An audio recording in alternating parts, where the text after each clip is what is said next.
Hi everyone, this is Arts, Beats, and Eats, Kid Rock revitalizing culture and arts in Metro Detroit, and it's brought to you and narrated by John A. Gillow.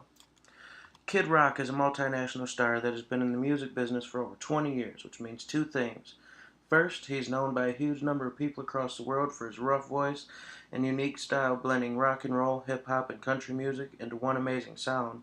But second, he is also a man who knows how to put on one heck of a show.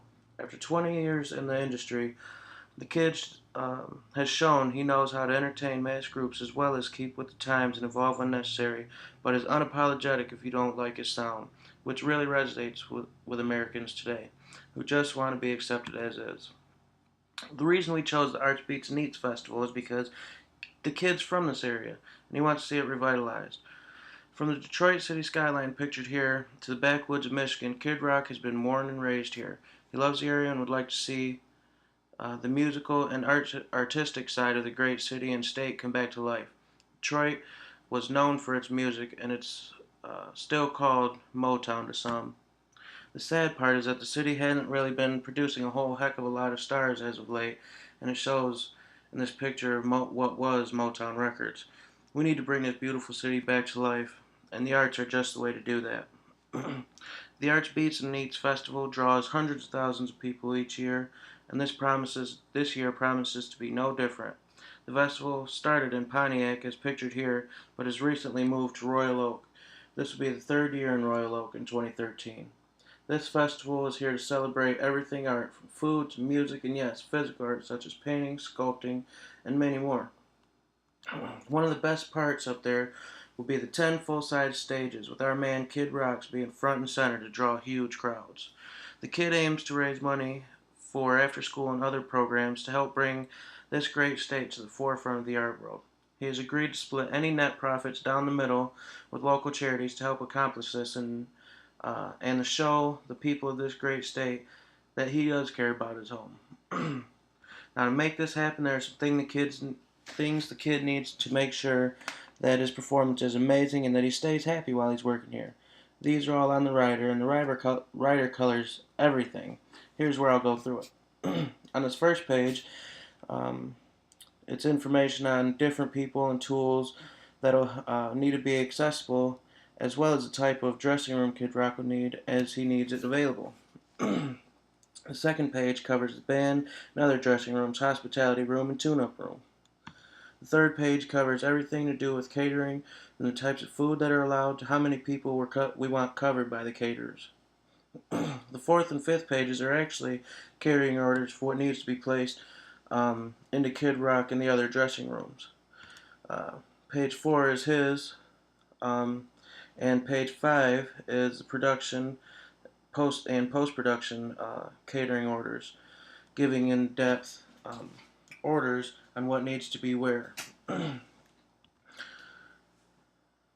As is, as there is only so much time every day, we have come up with a schedule that will make everyone, most importantly Kid Rock, happy. But budgeting something like this is no easy task, and I don't want to bore you with all the specifics, so I'll go into a few top numbers and then move on to what I learned in this project. The original ticket prices were $5 before 5 p.m. I'm sorry, $3 before 5 p.m. and $5 after that. But with Kid Rock at the show, tickets will be $5 before 5 p.m. and $7 after to offset the cost of production and raise money for local artist programs and charities. With the lowest expected outcome to be around 300,000 people for the entire festival, we're expecting to spend about 361,000 and make around 600,000, leaving a net profit of nearly $240,000 to split between the kid and charities. On the highest estimates, with nearly 300,000 people a day at the festival, we can make somewhere around 1.43 million to split. These numbers may not be as high as a superstar like Kid Rock is used to, but he's happy to be able to give back to the community that helped him become the star that he is. We may run into any number of problems ranging from high-risk situations to nothings that can be swept under the rug. The largest and highest on the list is transportation. If the fans break down, we need to have more on standby. Keeping a reservation at a rental company until after the event is over is critical. Another risk could be members of the band not being able to make it, which is a medium risk, but this fix is simple. As long as Kid Rock can make it, We have local replacements on standby to help with the production if necessary. The lowest risk problem we have um, would be rainy weather, which can devastate an outside performance. To offset this, we have multiple stages set up, some of which will be under awnings as to keep the artists and his equipment shielded from the rain, while also allowing the sound to escape and penetrate the huge crowds. This assignment was difficult, and it's something I'm going to take a lot from. Number one, this experience has taught me that everything you want to know is out there if you look hard enough. I was stumped at the beginning trying to find all the figures for all these expenses and not just shooting out random numbers, but finding different places to give me a good real world estimate of what these things cost and where you can even acquire them. Managing a performer is a difficult task and one that should not be taken lightly. As I found out at the beginning, you must be a promoter, road manager, and anything else your star needs, and none of these jobs are easy.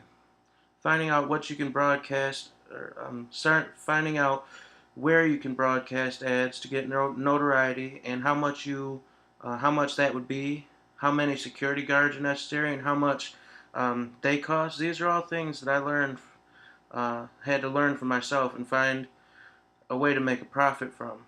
Being a manager means pretty much being someone's guardian and watching out for them even when you're protecting them from themselves. But that the artist is your main concern at all times. And that is a lesson that is priceless in the world of management.